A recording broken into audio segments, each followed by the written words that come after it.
Eh bien, bonsoir et bienvenue une nouvelle fois sur l'espace dédié au site mécaniqueuniverselle.net, le site qui vise à démontrer que l'humanité est destinée à atteindre son ultime perfection. Le phénomène humain évolue sans le savoir vers sa perfection. On travaille, l'ensemble humain travaille sans le savoir à créer les conditions d'une sorte de paradis pour nos futurs descendants. Alors ça mettra encore quelques siècles, il faudra encore quelques siècles d'évolution, vraisemblablement, parce qu'on voit qu'on en est un petit peu loin encore, hein. Il y a tout un tas de choses à faire évoluer, mais selon moi, c'est la finalité de l'humanité. Elle ne peut pas ne pas atteindre cet état-là, cet état de paradis en somme. Et c'est pas pour rien que cette planète, elle a tout pour devenir un paradis finalement. Si voilà, c'est les hommes qui en font un enfer plus ou moins, mais parfois. Mais globalement, toutes les conditions sont là pour faire de cette planète et de la vie humaine un paradis, c'est-à-dire un endroit sans frontières, où il n'y a plus de problèmes de domination, subordination, d'abus d'autrui, d'affirmation de soi aux dépens d'autrui, etc., etc. Donc ça, c'est pour le futur. Mais on travaille à ça. Chaque être humain donne sa vie entière à cette œuvre, en croyant travailler pour lui-même, pour son clan, pour son village, sa nation, son pays, sa communauté religieuse, etc. En croyant travailler pour des appartenances particulières, on travaille en réalité pour l'évolution de l'humanité dans son ensemble. Voilà. Et d'ailleurs, toutes nos appartenances particulières seront fondues dans cette appartenance universelle à l'humanité dans son ensemble. Qu'on le veuille ou non, hein, bien entendu, ceux qui sont farouchement attachés à leur nation, au nationalisme, à la religion, à leur clan religieux, à leur clan n'importe lequel, redoutent cette alternative ou n'y croient pas peut-être. Mais pourtant, c'est la finalité de l'humanité. Bien sûr, il faudra quelques siècles pour atteindre ça. Alors, pour faire évoluer cette théorie, je m'appuie sur des ouvrages de temps en temps que je rencontre. Et bien là, c'était ce bouquin de Condorcet, les réflexions qu'il a écrites en 1700 et quelques, juste un peu avant la Révolution. Les réflexions sur l'esclavage des nègres. Eh bien, on va continuer, c'est le cinquième, je pense, la cinquième vidéo à ce niveau. Donc, et c'est juste l'introduction. Pour l'instant, j'ai lu que l'introduction. Je le découvre en même temps que je lis, c'est ma façon de pratiquer. Et puis, je commente ou je digresse éventuellement, et ça me permet d'éclairer la théorie que je défends. Donc, moi, je n'ai pas de compétences, je ne suis pas un universitaire, je ne suis pas un philosophe de façon dans la compréhension traditionnelle. Je connais par exemple de Condorcet, je connais très peu de choses, je n'ai rien lu à part cet ouvrage-là. Ce qui fait que ce n'est pas quelque chose de pédagogique, c'est plutôt quelque chose de philosophe au sens brutal du terme, c'est-à-dire de la créativité philosophique. Donc, voilà, si vous voulez en savoir plus sur Condorcet, il faut vous renseigner, etc. Et puis même sur cet ouvrage, j'espère que ça donnera peut-être l'envie de le lire. Et voilà. Alors, je continue. Je reprends où j'en étais. Son combat, dont les réflexions restent un brûlant témoignage, connaîtra une belle prospérité. En 1814, la traite est officiellement abolie par les grandes puissances européennes. Donc le combat de Condorcet, mais le combat de tout un tas de penseurs à cette époque-là. Et on a vu que même Robespierre avait agi contre la traite. Mais en Angleterre, de nombreux penseurs, philosophes, et très certainement en Allemagne, et très certainement en Suisse, et puis ailleurs en Europe, et puis dans le monde, et puis surtout les esclaves eux-mêmes qui ont fait un travail inouï pour pouvoir sortir aux dépens de leur existence, pour pouvoir aller vers cette émancipation. Et ça, c'est peut-être le plus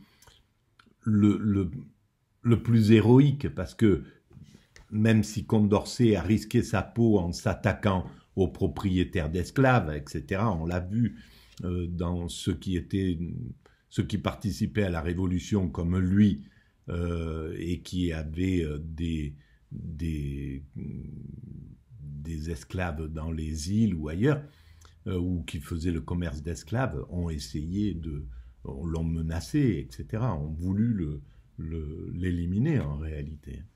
Donc, bien entendu, il y avait ce courage qu'il fallait à Condorcet, mais le courage des esclaves pour s'émanciper, pour lutter contre, c'est carrément autre chose, c'est à un autre degré que ça se passe. Donc voilà. En France, où Napoléon a rétabli l'esclavage en 1802, le décret d'abolition inspiré par Victor Schœlcher entre en vigueur le 27 avril 1848. Le principe de Louis X, le hutin, selon lequel le sol de France affranchit l'esclave qui le touche, est étendu aux colonies. Ah, de Louis X, oui, d'accord, c'est Charles X ou Louis X, je ne sais pas.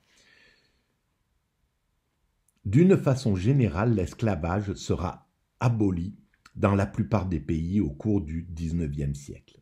Aux États-Unis, cela se fera au prix d'une guerre civile terrible.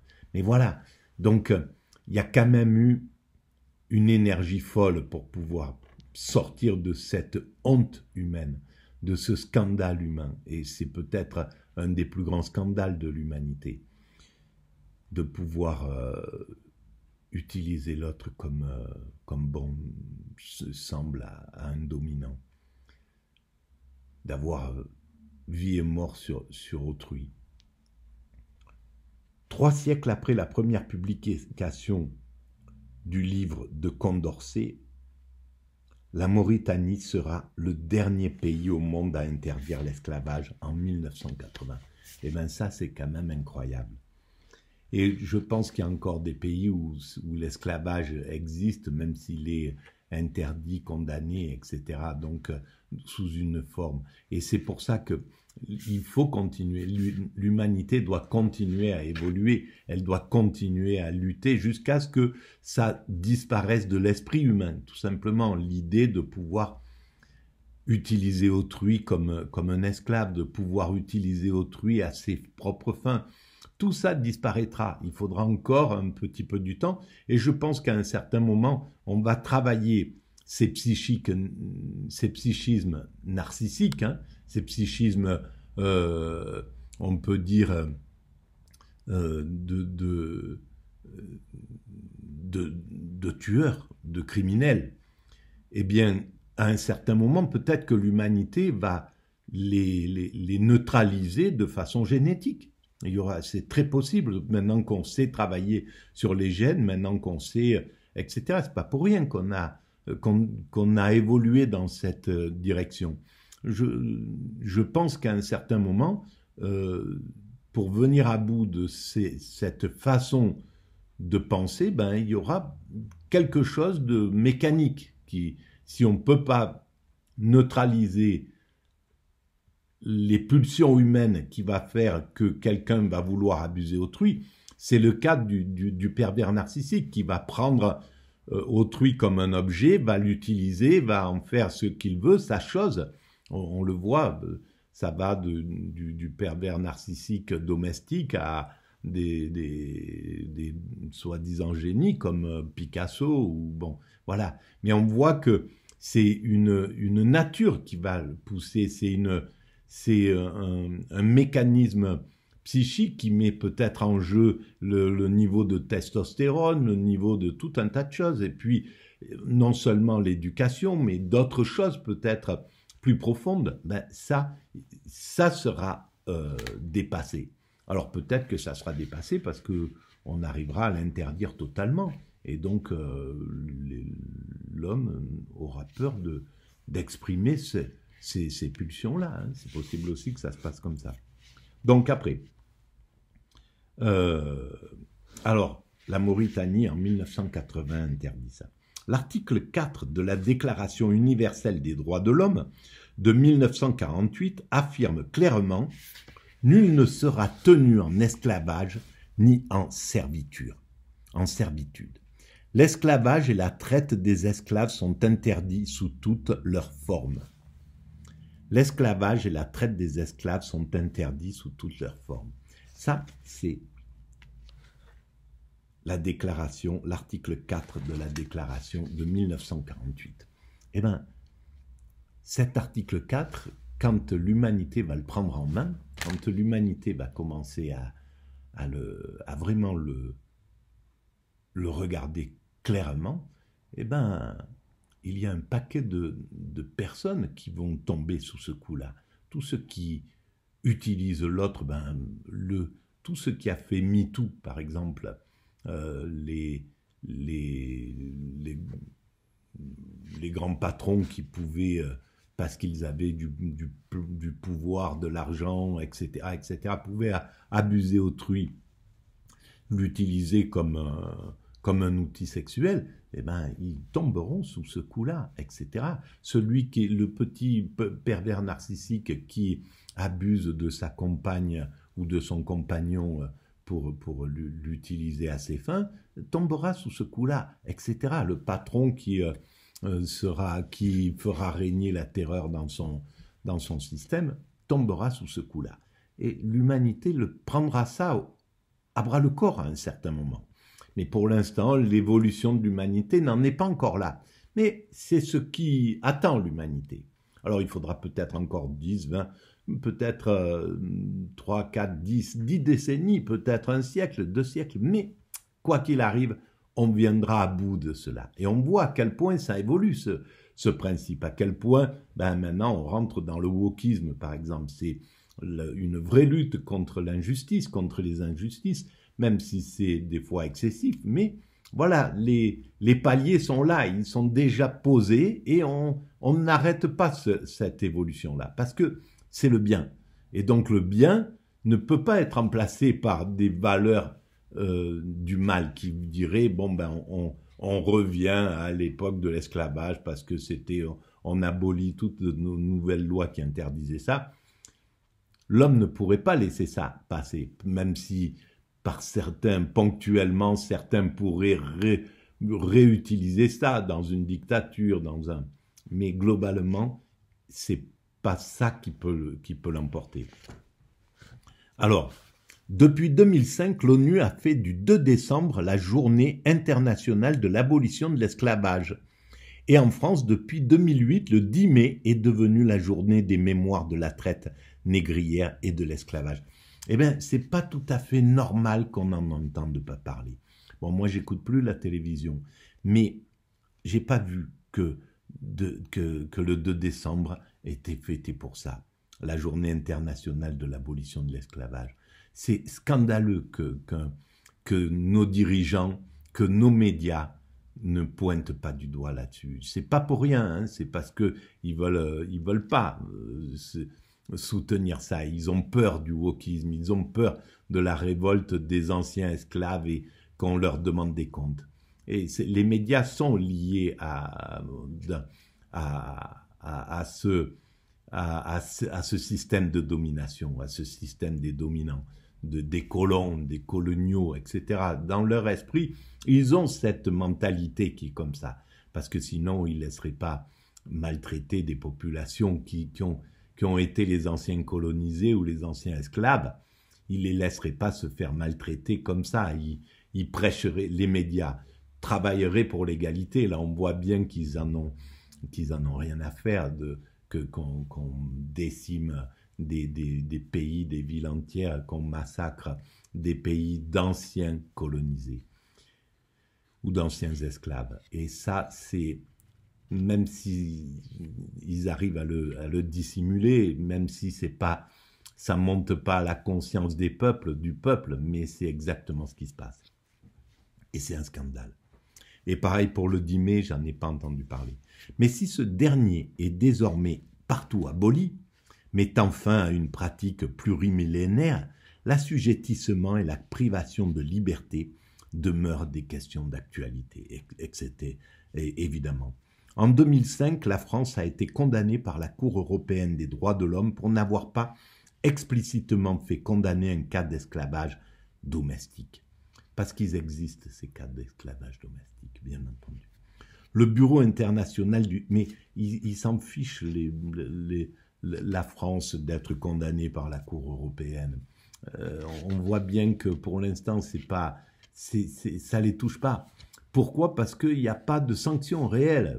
S'il y avait une sanction, si la note était dégradée ou j'en sais rien, ou si le chef de l'État devait passer devant un tribunal ou j'en sais rien, ça serait autre chose. Mais pour l'instant, ils ont organisé le monde de manière à être dans cette impunité. Mais elle touche à sa fin, cette impunité. Ils en profitent encore un peu. Grand mal leur fasse, mais ça ne durera pas longtemps. Le Bureau international du travail considère que 12,3 millions de personnes sont victimes de travail forcé. Mais c'est pas rien, 13 millions de personnes. C'est des êtres humains, quoi. Et là, que l'humanité ne se batte pas pour ça, qu'elle se batte pour un petit... pour de l'hégémonie, pour du pétrole, pour des matières premières, pour être le premier dans la domination. C'est un scandale que ça passe pas avant toute chose. Que l'abus d'un être humain, que ça soit à travers le travail forcé, à travers la prostitution, que des êtres humains soient mis en esclavage, maltraités, battus, etc., et que l'humanité n'en fasse pas sa cause première, qu'il y ait des gens qui n'arrivent pas à manger, qui soient obligés de consacrer leur existence entière à des travaux pénibles et des travaux où ils ne voient pas le jour pendant toute leur existence et ils meurent, qu'on ne leur donne pas le choix d'être un peu heureux. C'est dominant. Personne pour l'instant leur met le nez dans ces scandales pour qu'ils prennent vraiment bras le corps. Ce qui pourrait facilement, très facilement, ils sont quoi, 20, 30, 40 chefs d'État puissants là où ils se réunissent ensemble et ils pourraient très bien dire bon voilà, on passe du côté vraiment du bien, on commence vraiment à travailler pour le bien de l'humanité. On les laisse faire tant que les médias sont du côté des puissants et les autorisent, les laissent faire ce qu'ils veulent, ça passe. Parce que même si une voix comme la mienne, ou comme il y a plein de voix comme ça, mais elles sont, voilà, causent toujours. C'est ça le principe de la démocratie. La dictature, il est interdit de dire, mais la démocratie, c'est cause toujours. On te marginalise, on marginalise ceux qui ont envie de changer le système, ou ceux qui sont révoltés. Et puis, s'ils sont trop révoltés, s'ils mordent trop, ben, on les maltraite, on leur crève les yeux, on fait des... Voilà. La traite d'êtres humains, l'exploitation sexuelle et l'esclavage moderne persistent dans les pays riches comme dans les pays pauvres, autant de fléaux qui appellent de nouveaux Condorcet. Je découvre, en même temps que je lis. La version des réflexions sur l'esclavage des nègres présente ici est celle de 1788, dans laquelle Condorcet a ajouté à l'édition de 1781 un post-scriptum sur les progrès de l'abolition aux États-Unis. Parce qu'il y a quelque chose à la fin où il parle d'autre chose. Mémoire sur l'introduction, sur l'instruction publique. Ça, c'est vraiment incroyable. Donc, je pense que c'est une autre réflexion. La première, c'est sur la réflexion sur l'esclavage, mais après, il y a cette cette réflexion que j'ai lue, j'ai parcouru quelques petites, j'ai picoré quelques trucs, premier mémoire nature et objet de l'instruction publique. Voilà l'intérêt des grands philosophes qui s'intéressent vraiment à la société humaine et pas que ça, quoi, mais qui sont vraiment du côté des souffrants, du côté du peuple souffrant. Ça, c'est, à mon sens, c'est une base de la philosophie, normalement. Et ça n'empêche pas que on peut, en tant qu'être humain, pas se comporter de la meilleure façon, parce qu'on n'est pas des saints. Un Jean-Jacques Rousseau, on peut discuter sur la façon dont il s'est comporté avec ses enfants, etc. C'est là, mais le fond, il est de l'hyper-empathie, en règle générale, bien souvent.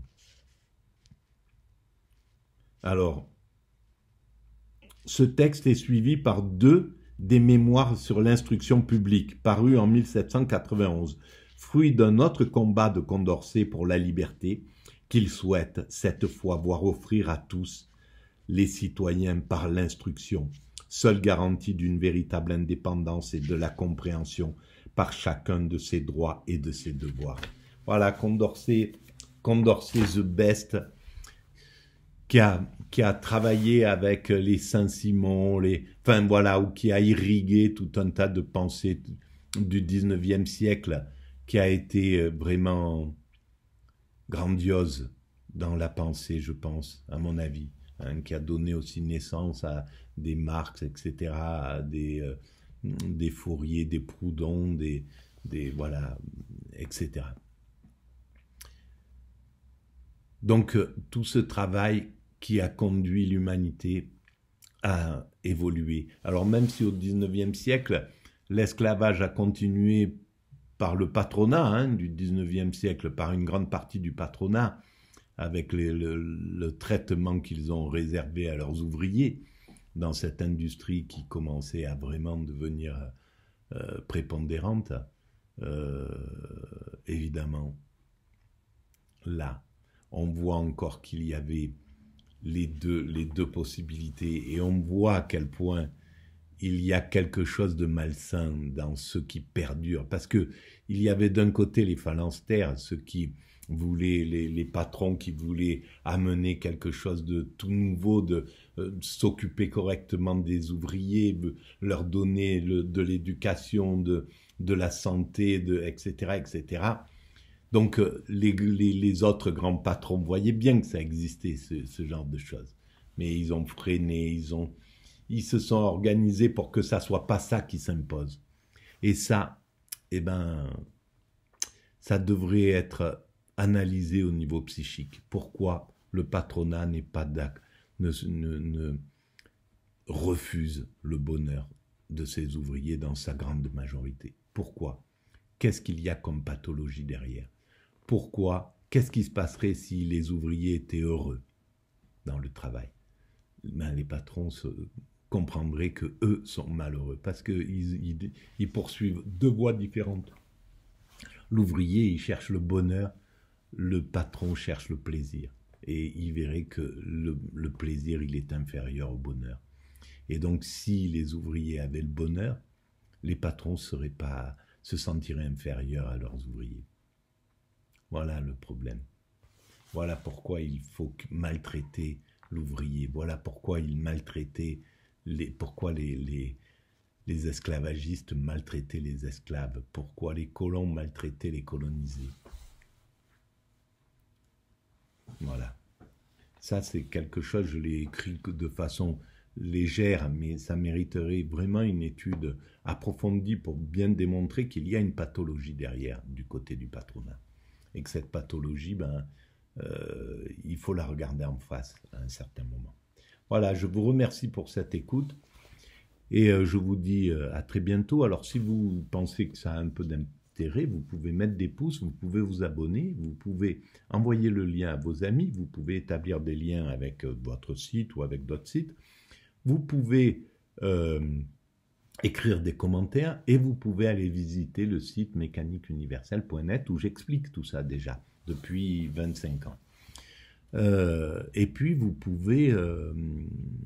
maintenant, il y a un espace pour le don. Voilà, si vous pensez, si vous jugez opportun de soutenir un peu la mécanique universelle, ben vous pouvez faire un don.